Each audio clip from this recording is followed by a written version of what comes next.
नमस्कार। तो हाल ही में जो आरआरबी ग्रुप डी की परीक्षा हुई है, आज हम उसका पूरा एनालिसिस करने वाले हैं। लेकिन सिर्फ सही जवाब नहीं जानेंगे, बल्कि पेपर के पैटर्न को डिकोड करेंगे। चलिए मिलकर करते हैं इसका एक गहरा रणनीतिक विश्लेषण। तो देखिए, सबसे पहले हम उठाएंगे करंट अफेयर्स, फिर विज्ञान के सवालों को समझेंगे, उसके बाद फिजिक्स की मुश्किलों को आसान बनाएंगे और आखिर में जो सबसे जरूरी है, इन सब से क्या सीख मिलती है, उसे भविष्य की रणनीति में बदलेंगे। ये सिर्फ एक एनालिसिस नहीं है, बल्कि बेहतर तैयारी का एक रोड मैप है। तो चलिए सबसे पहले गोता लगाते हैं करंट अफेयर्स में। इस सेक्शन ने ये साफ कर दिया है कि वैश्विक घटनाओं से लेकर बड़े बड़े पुरस्कारों तक हर चीज पर नजर रखनी होगी। पहला ही सवाल आया G20 से जुड़ा हुआ। अब ये एक ऐसा टॉपिक है जो बार बार एग्जाम्स में लौट कर आता है। सवाल बिल्कुल सीधा था कि G20 में G का मतलब क्या है। जवाब तो सीधा है, ग्रुप। लेकिन असली खेल यहां से शुरू होता है। एग्जामिनर सिर्फ फुल फॉर्म में इंटरेस्टेड नहीं है, वो ये भी देखना चाहता है कि क्या आपको ये पता है कि 2025 का जो 20वां शिखर सम्मेलन था, वो दक्षिण अफ्रीका के जोहान्सबर्ग में हुआ था। मतलब गहराई से जानकारी रखना ही गेम चेंजर है। और ये देखिए, लॉरियस अवार्ड्स 7वीं बार इस पर सवाल पूछा गया है। मतलब ये एक पैटर्न है, एक क्लियर सिग्नल है कि कुछ टॉपिक्स एग्जाम सेट करने वालों के पसंदीदा होते हैं। इस बार के विजेता तो स्वीडन के पोल वॉल्टर मोंडो डुप्लांटिस थे, लेकिन असली विजेता तो वो है जो इन पैटर्न्स को पहचान लेता है। अच्छा, तो करंट अफेयर्स से आगे बढ़ते हैं और अब चलते हैं साइंस की दुनिया में। यहाँ केमिस्ट्री और बायोलॉजी के सवालों ने कैंडिडेट्स के कॉन्सेप्ट्स को अच्छे से परखाए। केमिस्ट्री का यह सवाल देखिए, एकदम स्ट्रेट फॉरवर्ड, जो सीधे सीधे बेसिक नॉलेज को चेक करता है। एटॉमिक नंबर 11 किस एलिमेंट का है? जवाब है सोडियम। और यहीं से एक बहुत जरूरी टिप निकल कर आती है।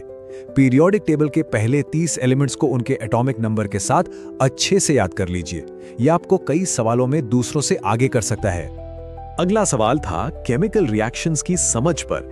यह तो केमिस्ट्री की बिल्कुल बुनियाद है और इस तरह के सवाल अक्सर देखने को मिलते हैं। यह एक क्लासिक न्यूट्रलाइजेशन रिएक्शन है। मतलब सोचिए, एक एसिड HCl और एक बेस NaOH मिले और एक दूसरे के असर को खत्म कर दिया, जिससे बना नमक NaCl और पानी H2O, बिल्कुल बैलेंस्ड। अब आते हैं बायोलॉजी पर, और यहां सवाल आया जेनेटिक्स के पिता ग्रेगर मेंडल से जुड़ा हुआ। तो सही जवाब है पत्ती का आकार। यह सवाल साफ साफ बताता है कि सिर्फ ये जानना काफी नहीं है कि मेंडल ने मटर पर काम किया। यह भी जानना होगा कि उन्होंने कौन से 7 खास गुणों को स्टडी किया था और किसे नहीं। डिटेल्स में ही तो सब कुछ छिपा है। अब आते हैं उस सेक्शन पर जो कई लोगों के लिए सिरदर्द बन जाता है, फिजिक्स। लेकिन घबराने की बात नहीं है, यहां सारा खेल फॉर्मूलों और कॉन्सेप्ट्स के सही इस्तेमाल का है। यह सवाल फिजिक्स के कॉन्सेप्ट्स को टेस्ट करता है।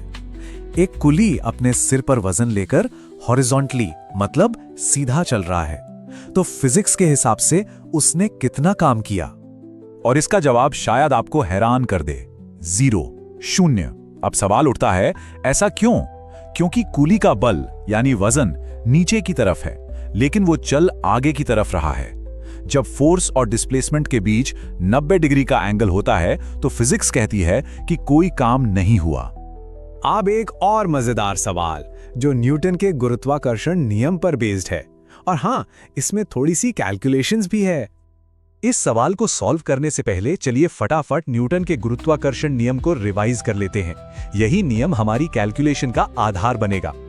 अब देखिए, होता क्या है, जब हम दोनों मास को आधा करते हैं तो ऊपर आ जाता है 1/4 का फैक्टर, और जब दूरी को आधा करते हैं तो नीचे भी 1/2 का स्क्वायर यानी 1/4 का फैक्टर आ जाता है। तो क्या हुआ? ये दोनों एक दूसरे को पूरी तरह से कैंसिल कर देते हैं। तो नतीजा क्या निकला? इन सभी बदलावों के बाद भी ग्रेविटेशनल फोर्स पर कोई असर नहीं पड़ेगा, वो पहले जैसा ही रहेगा। ये सवाल यही दिखाता है कि फॉर्मूले में हर वेरिएबल का असर समझना कितना जरूरी है। तो हमने सारे सवालों का विश्लेषण कर लिया। अब आते हैं सबसे जरूरी हिस्से पर। इस सबसे हम अपनी तैयारी के लिए क्या सीख सकते हैं? इस पूरे एनालिसिस के बाद ये कुछ खास टॉपिक्स हैं जो बार बार सामने आ रहे हैं। इन्हें हम हाई यील्ड टॉपिक्स कह सकते हैं, जिन पे फोकस करने से तैयारी को एक नई दिशा मिल सकती है। जैसे G20 और लॉरियस अवार्ड्स जैसे करंट अफेयर्स जो बार बार आते हैं, और फिजिक्स के कॉन्सेप्चुअल सवाल। और आखिर में ये एक सवाल है जिस पर सोचना बहुत जरूरी है। इस पूरे एनालिसिस को देखने के बाद किसी भी कैंडिडेट को अपनी तैयारी की रणनीति में सबसे बड़ा और सबसे असरदार बदलाव क्या करना चाहिए, इस पर विचार जरूर कीजिएगा।